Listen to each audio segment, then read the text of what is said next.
will be Brazil's next president? Two candidates and two different visions for their country. Now they will go head-to-head in a runoff election later this month. Hello, I'm Arnold Naidu, and this is The Heat.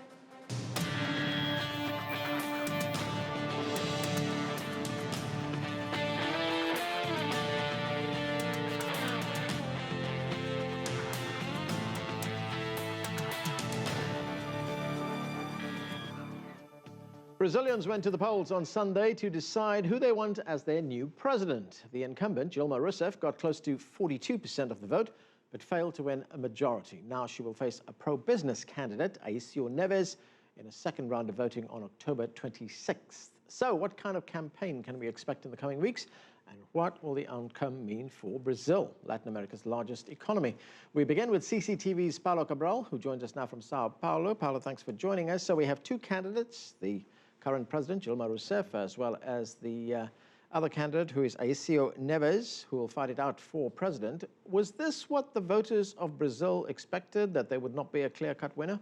This campaign period was as thrilling and as full of surprises as they come, really. So actually, if you asked 6 months ago, maybe even 1 year ago, what would be the runoff in these elections, most people would say, well, certainly it will be the Workers' Party of President Dilma Rousseff and the Social Democratic Party with President Neves. That's what has been happening in Brazilian politics for the last 20 years.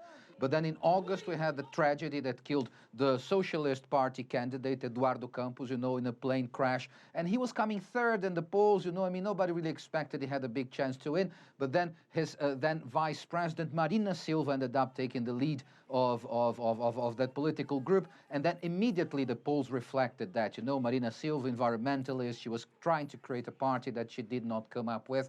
She sort of galvanized Brazilians and managed to come really high on the polls after Eduardo Campos' death. And so people started to believe that actually the second round would be between Dilma Rousseff and Marina Silva.